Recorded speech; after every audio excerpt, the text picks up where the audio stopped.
Depois de séculos de brilhantes tentativas, um método geral para calcular a área de figuras curvas foi obtido no século XVII. Esse método é chamado integração. Já se disse muitas vezes que Isaac Newton nasceu no mesmo ano da morte de Galileu, como se alguém desse nível devesse existir sempre aqui na Terra. Newton pertencia a uma família de fazendeiros de Lincolnshire, sem grandes recursos financeiros. Isaac era um garoto estranho. Sua mãe logo percebeu que ele era preguiçoso demais para se transformar num fazendeiro satisfatório. A única solução seria mandá-lo para a universidade. Se o pai de Isaac não tivesse morrido, talvez ele tivesse se transformado num fazendeiro extremamente inteligente. Mas em vez disso, Newton fez coisas que assombraram a imaginação. Uma delas foi a invenção do cálculo.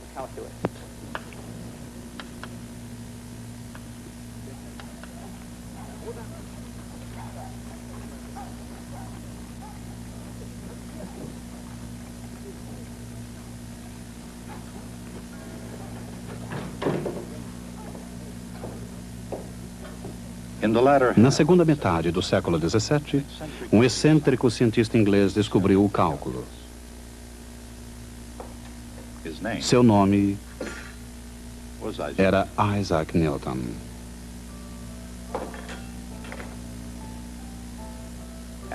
E sua descoberta não tem paralelo na ciência e na matemática.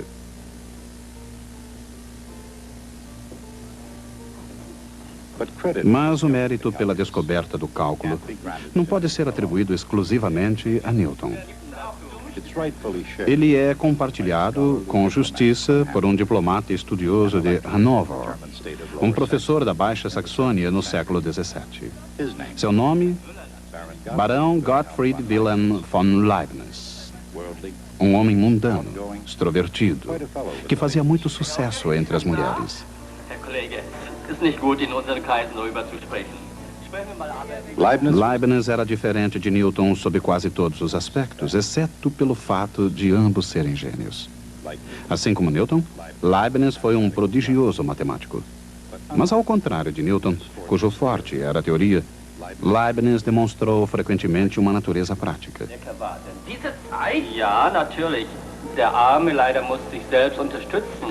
Por exemplo, Leibniz inventou uma calculadora mecânica. Sua calculadora era portátil e podia até extrair raiz quadrada. Leibniz foi aclamado nas cortes europeias pela sua invenção e até mesmo convidado a entrar para a British Royal Society, uma grande honra para um alemão. No entanto, foi pelo cálculo, e não pela calculadora, que Wilhelm Leibniz é mais lembrado.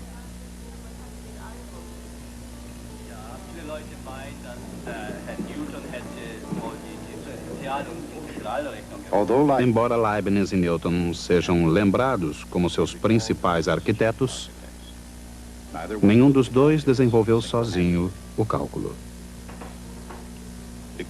Assim como todas as outras magníficas estruturas matemáticas, o cálculo foi o resultado de muitas ideias. Orésme, Galileu, Kepler, Descartes, Fermat, E muitos outros, antes de Newton e Leibniz, haviam levantado questões sobre a velocidade, a aceleração e o comportamento de quantidades variáveis. Questões referentes à razão de variação, muitas das quais são respondidas hoje de forma rotineira graças ao cálculo diferencial, podem ser reduzidas a um problema geométrico, que consiste em determinar a linha tangente a uma curva num ponto arbitrário. No entanto, nem todas as questões geométricas envolvem movimento. Algumas envolvem coisas fixas num local, como a própria Terra. Em civilizações antigas, como o Egito, a geometria tinha uma série de aplicações muito práticas, inclusive a medição da Terra. A própria palavra geometria, na verdade, em grego significa medida da Terra. Na Idade Áurea, quando os negociantes gregos começaram a levantar questões sobre as áreas e volumes específicos, os matemáticos gregos puderam oferecer respostas específicas. A área de um retângulo é o produto de sua base por sua altura. Um triângulo tem uma área equivalente à metade da área de um retângulo, com a mesma base e altura. Qualquer figura plana formada por linhas poligonais pode ser dividida em partes triangulares, sendo sua área total igual à soma das áreas de todas as partes. Mas como determinar a área de uma figura curva, um segmento parabólico, ou uma forma ainda mais exótica? Essas questões matemáticas constituíam desafios para a mente na Grécia. Numa maratona intelectual, que pode ser considerada como uma corrida de revezamento em direção ao cálculo, os matemáticos gregos competiam entre si na tentativa de encontrar um método geral de quadratura, um processo para se calcular as áreas de figuras curvas. Havia fortes candidatos de outras culturas, mas a primeira volta da corrida foi uma vitória dos gregos. Sua ideia foi aproximar-se da figura curva com polígonos inscritos, até atingir-se a figura dada. Pouco a pouco, foram utilizando números de lados cada vez maiores. Essa antiga abordagem grega é chamada o método da exaustão. Com o método da exaustão, uma aplicação do conceito do limite de uma sequência infinita, os gregos foram os maiores matemáticos durante séculos e quase chegaram ao cálculo. De fato, se Arquimedes tivesse conhecido os símbolos que seriam de uso comum 18 séculos mais tarde, provavelmente teria obtido sucesso. De qualquer maneira, mesmo sem a ajuda da álgebra, ele fez uma série de descobertas espetaculares. Uma das mais notáveis foi a quadratura de um segmento parabólico.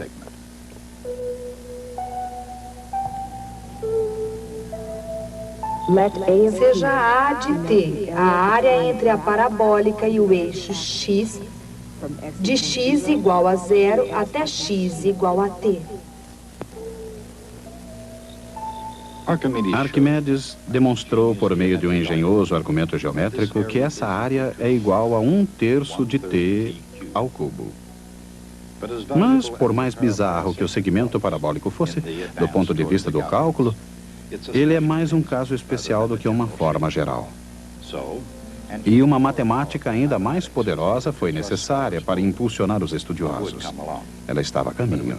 Ela demoraria muito para surgir.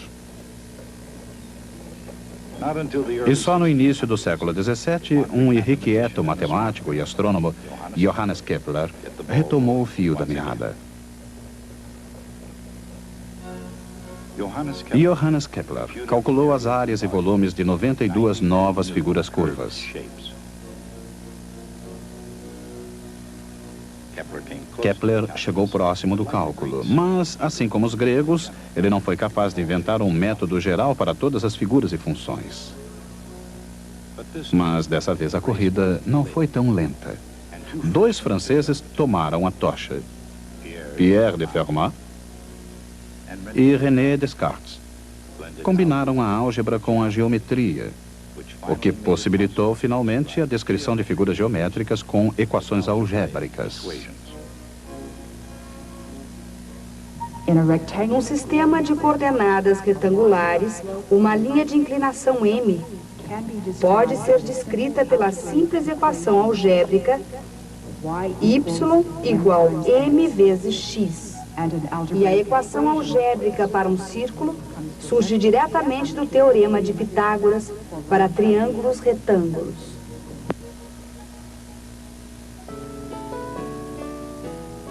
Fermat esteve mais próximo de encontrar a derivada com o seu método geral de localizar os pontos de máxima e mínima das funções, pontos onde a inclinação é zero. A corrida rumo ao cálculo entrava em sua fase final. O progresso científico atravessou rapidamente o Canal da Mancha, produzindo grande excitação no Trinity College.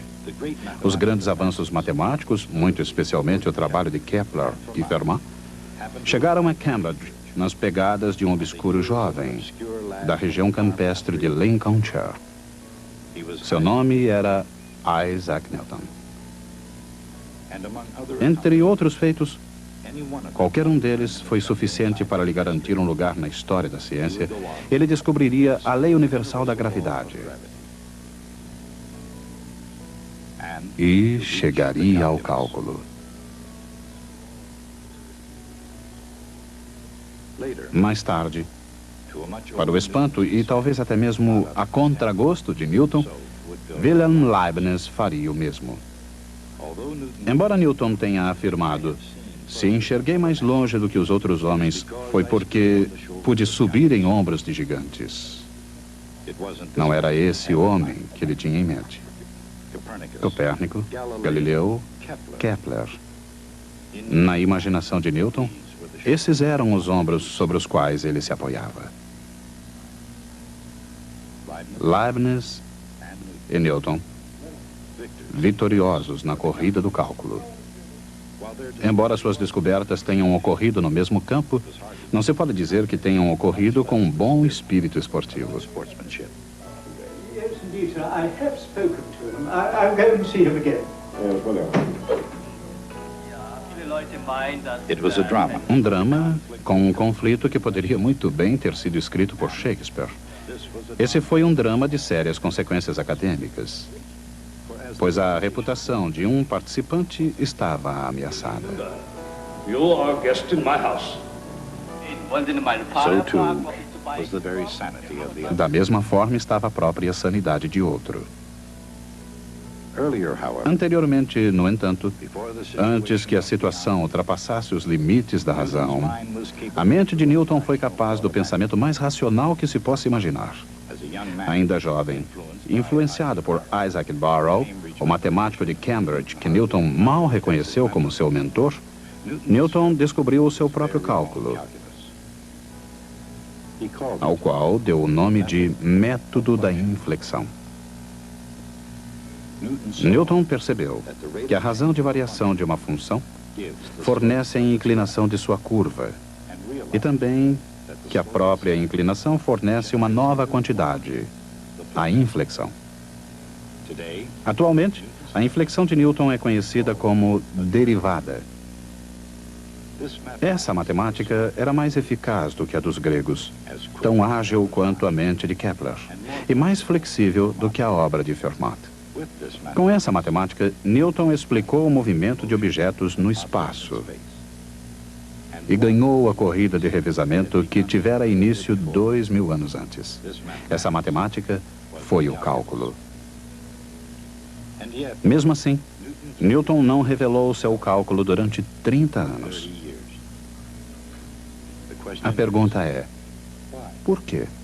Nunca saberemos com certeza, mas Isaac Newton, um cientista racional, deixou cartas, dicas, confissões. Em seus escritos secretos, ele revela fantasias de queimar a própria mãe. Newton escreveu 2 milhões de palavras sobre alquimia e profecias bíblicas e negou certos ensinamentos da sua igreja. Mas isso não foi tudo o que ele negou. Em seu leito de morte, aos 85 anos, Newton afirmou que seu grande triunfo era morrer virgem. Isaac Newton foi, mesmo assim, um dos homens mais produtivos da história, apesar de sua obsessão pelo sigilo, do seu terror pela desaprovação científica e pelo roubo. Durante 30 anos, em cartas aos seus amigos, ele fez alusões enigmáticas à sua descoberta do cálculo. Talvez alusões demais. Naturalmente, como diplomata, Leibniz lidava com segredos, mas de uma maneira diferente. Ele também lidou com Newton, embora nunca pessoalmente. Corresponderam-se durante anos, mas jamais se encontraram. Uma vez, Newton escreveu a Leibniz fazendo-lhe um desafio, um anagrama com alusões a integrais e derivadas. Mas, desta vez, Newton talvez tenha sido esperto demais. Intrigado, Leibniz estudou o trabalho anterior de Kepler e Fermat e inventou seu próprio cálculo. Talvez não tenha sido o primeiro, mas um fato está acima de qualquer discussão. Ele foi o primeiro a ser publicado. O cálculo de Leibniz era ligeiramente diferente do de Newton e, de certa forma, um pouco melhor. Leibniz incorporou a ideia de calcular uma área imaginando uma grade de pequenos retângulos. Imaginemos que eles diminuem de tamanho e somemos suas áreas. Num determinado momento, sua soma aproxima-se de um limite, igual à área da região sobre o gráfico de uma função. Esse é o processo da integração. Leibniz o resumiu como o sinal integral, um S alongado, a inicial da palavra latina que significa soma. Tanto Leibniz quanto Newton, cada um gênio com uma nova ideia, reconheceram algo que os outros haviam passado por cima. Perceberam a surpreendente conexão entre integração e diferenciação. Essa notável conexão pode ser melhor compreendida calculando-se a área de um segmento parabólico. Seja A de t a área entre a parábola e o eixo x, desde x igual a 0 até x igual a t. Isso é uma função de t. Tente achar a derivada dA dt. Se a área de 0 a t for A de t, então a área de 0 a t mais ΔT é A de t mais ΔT. A área de ΔA é a mesma de um retângulo de base ΔT e a altura x ao quadrado para um dado x. À medida em que o ΔT se reduz para zero, y ao quadrado torna-se t ao quadrado. Em outras palavras, a derivada da função da área é t ao quadrado. Experimentando várias funções para ver qual delas tem t ao quadrado como sua derivada, 1/3 de t ao cubo acaba nos ocorrendo. Isso funciona. O mesmo acontece com 1/3 de t ao cubo mais uma constante, porque a derivada de uma constante é zero.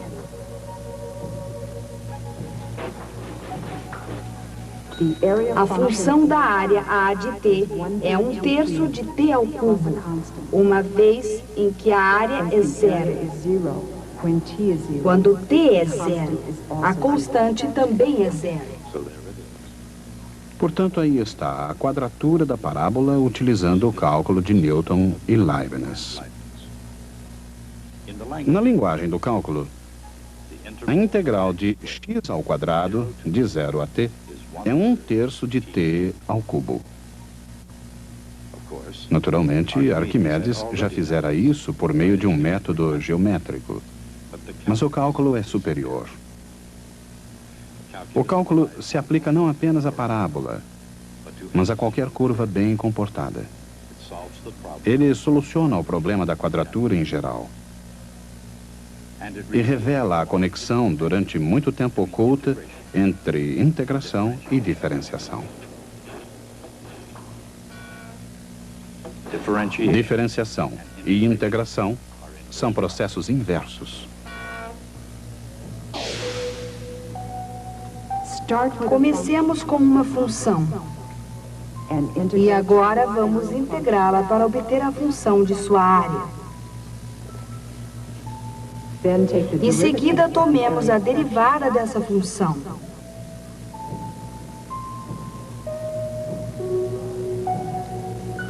O resultado é a função original. Esse fenômeno é chamado de primeiro teorema fundamental do cálculo. Por outro lado, a parábola ilustra outra coisa. Primeiro, a área do segmento parabólico foi calculada desde x igual a 0 até x igual a t. Para determinar a área entre quaisquer dois valores de x, digamos de x igual 1 até x igual 2, simplesmente subtraímos. Tomemos a área de 0 a 2 menos a área de 0 a 1.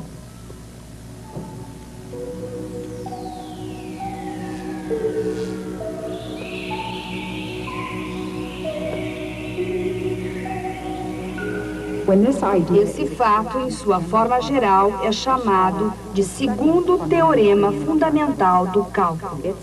Ele diz que uma função é igual à integral de sua derivada mais uma constante.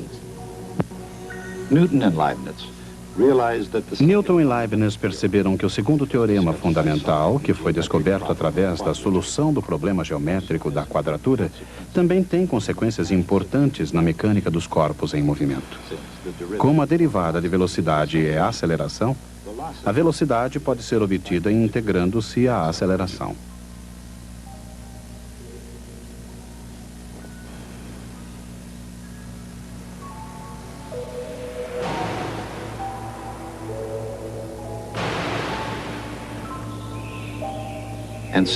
E como a derivada de um deslocamento é a velocidade, o deslocamento pode ser obtido integrando-se à velocidade. Newton tinha consciência do seu grande poder dessa nova matemática. Mas enquanto ele aperfeiçoava o seu cálculo como alguém que ilustra uma preciosa maçã, fazendo em cartas alusões enigmáticas ao seu maravilhoso sabor, Leibniz publicava suas diferenciais e integrais. 3 anos mais tarde, Newton, apesar de certa relutância, publicou os seus Princípios Matemáticos da Filosofia Natural, os Princípios. Mesmo assim, com exceção de algumas insinuações, Newton manteve segredo do seu cálculo. Enquanto Newton mantinha esse sigilo sobre seu trabalho, isso não acontecia com seus compatriotas, que o aclamavam em detrimento de Leibniz. Provocaram o caos na Royal Society, discutindo sobre a paternidade do cálculo. A controvérsia Newton-Leibniz foi áspera e mesquinha. Um aspecto vergonhoso foi a acusação de que Leibniz plagiara ideias contidas nas cartas de Newton. Leibniz ficou indignado e exigiu uma audiência formal. Como o próprio Isaac Newton era presidente da Royal Society, Leibniz poderia muito bem ter sido mais esperto. Mesmo antes de poder se defender, Leibniz foi julgado culpado. If you wish to send a reply. No reply. Assim, Leibniz, que iniciara sua carreira de matemático com a filosofia do otimismo, terminou-a com uma equação de desgosto. Ao saber da morte do alemão, Newton gabou-se. Deixei Leibniz arrasado. Ironicamente, embora suas derivadas e integrais tenham dominado a Inglaterra durante o século seguinte, o sistema de representação de Leibniz era melhor. e tornou-se a linguagem universal da matemática. Seu símbolo de integral transmite uma ideia sofisticada. A integral é a área da região sob uma curva e, ao mesmo tempo, uma antiderivada. Assim, a corrida do cálculo, que teve início na Grécia Antiga, acabou finalmente de maneira controversa. A glória poderia ter sido suficiente para ambos os vencedores, mas embora a glória não tenha sido compartilhada, o prêmio o foi. Não entre Newton e Leibniz, mas entre as gerações que os sucederam. A descoberta de Leibniz e Newton, ou seja, a conexão entre diferenciação e integração, transformou-se num instrumento de valor incomparável na matemática. Graças a Leibniz e a Newton, os cálculos diferencial e integral constituem a linguagem coletiva da ciência. O cálculo de Newton foi publicado pela primeira vez neste livro. Como vocês podem ver, chama-se O Método das Inflexões. Ele trata da teoria de Isaac Newton, mas não foi escrito por Isaac Newton, e sim por esse homem, John Colson. Por razões não totalmente claras, o próprio manuscrito de Newton sobre o seu cálculo não foi publicado durante sua vida. Talvez o editor tenha demorado muito para publicá-lo. Isso às vezes acontece.